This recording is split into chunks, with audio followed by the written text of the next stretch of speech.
And thanks for joining us again on Observer AM, staying with us. This is our final segment. We're being joined by Malaka Parker. She's a founding member of the Democratic National Alliance and also functions as the chairperson of the party. Good morning and welcome to Observer AM once more. As promised, Malaka Parker. Good morning, Kadeem. Thank you so much for joining us. Thank you for the round two.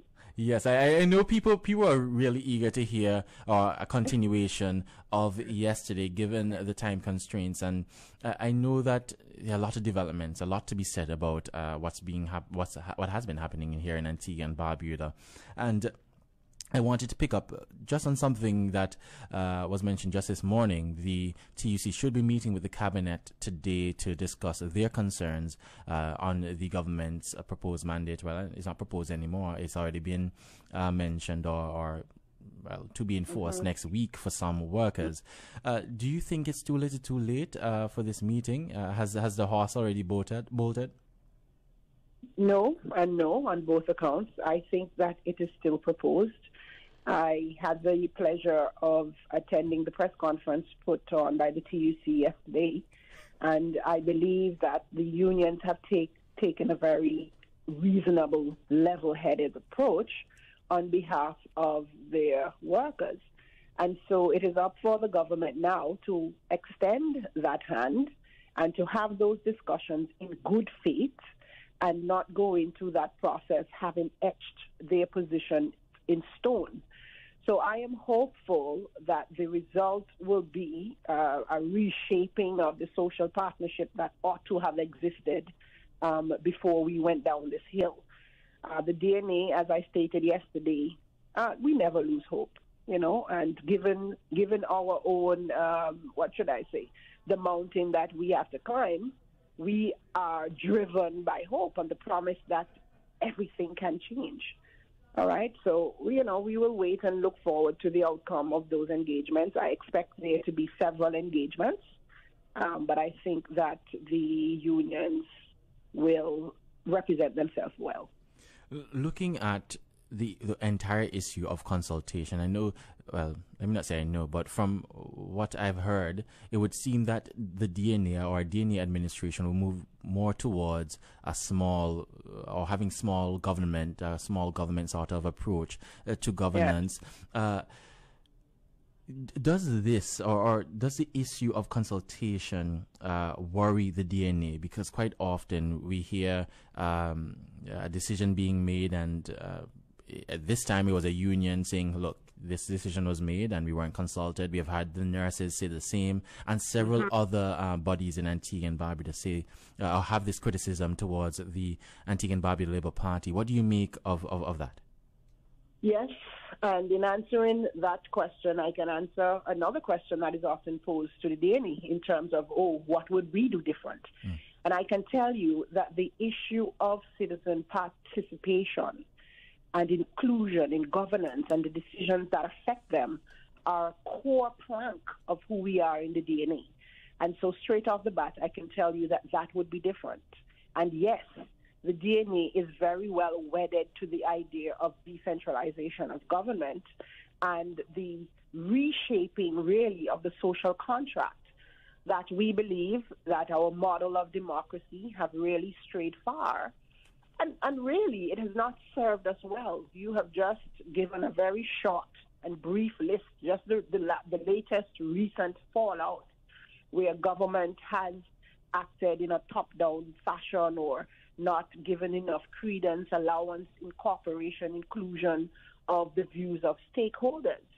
And I agree that these things can be avoided if you have a government that has an institutional framework that builds in this sort of consultation, communication, a communication expressway where we can speak to each other.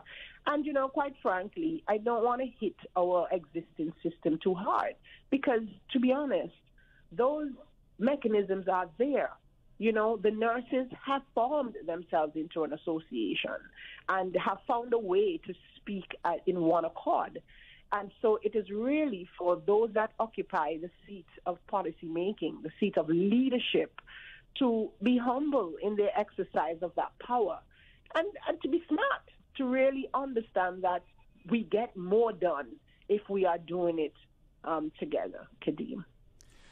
Additionally, I think one of the criticisms of the opposition parties here in Antigua and Barbuda is that they don't understand the need for us to return to normalcy. So, and I don't want to put words in the mouth of the government, but theoretically speaking or hypothetically speaking, we have a case where we are approaching, or we are looking towards having more tourists in the country, and they are concerned about the level of our viral load, that's the spread of the virus within the nation. So the government is balancing the health crisis with trying to offset an economic crisis. So what do you say to individuals who are saying, look, we need to return to normalcy, we need to get to herd immunity, so we have to do whatever it takes in order to get there, including having this this mandate of getting tested twice monthly? Yeah.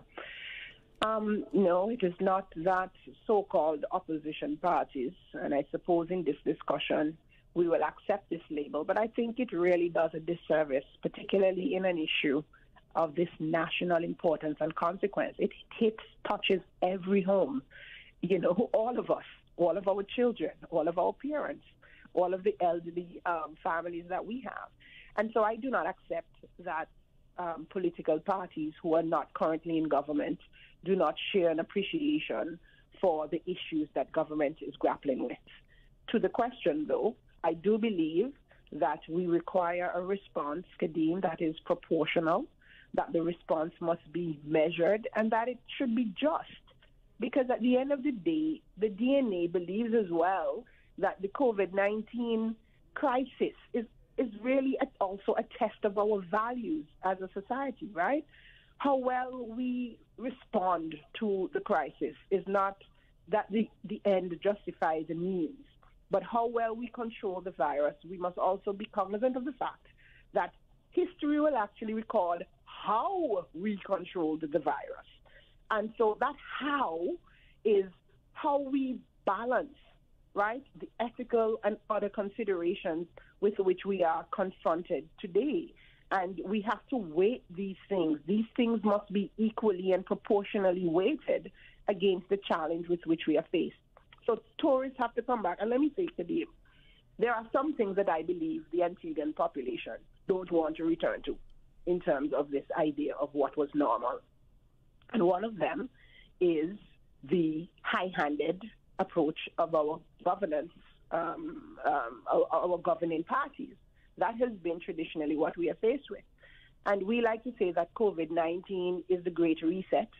I mentioned it earlier that we have the opportunity to revisit this concept of a social contract and to refashion it, to repurpose it for these times. And so the people are saying that we will not accept this approach by government. Quite frankly, an approach that seeks to marginalize a proportion of the population. The answer cannot be that, we need tourists to come to the country, and so therefore we should proceed treating unvaccinated persons who live here as less than, that we should exclude them, that we should create a dual, some sort of dualism in society that says people's lives are worth less. So again, all of those considerations have to be put on the table, and we need to address it, together. The DNA wants to propose, I don't know if we're at that stage yet, Kadeem, but we believe that a singular, across-the-board sort of approach to dealing with COVID-19 will not work. And so the government has to do the hard work. It will require some hard work and some thought, right? That we need to have more sectoral-based responses, that we need to, disaggregate the stakeholder interests and form alignment within industry and in particular areas of our society where the response will be different. So I will ask you, Kadeem, And perhaps when you have one of our officials on, you can ask them. So this mandate that the government is now insisting on for vaccination cards to be shown at bars and restaurants and so on, the people are asking if this will also be a requirement for tourists. And how will that be enforced? You know, if it, are we, because we are allowing unvaccinated tourists to come to Antigua. Okay, so I believe that a lot of these responses are knee-jerk responses. I appreciate that there's some urgency and time is of the essence, and government feels that. But again, the responses must be a little bit more measured and thoughtful and certainly proportional. I wanted to, before we end, I wanted to ask a political question, or a more directly political question, that is concerning the DNA's position in the cut and thrust of the political landscape in Antigua and Barbuda. And that's in light of what we saw coming out of St. Lucia. Two independent candidates emerging victorious. Does this augur, or do you have some optimism for the role that the DNA can play here in Antigua and Barbuda, given what you saw there in St. Lucia? Kadeem, guess what?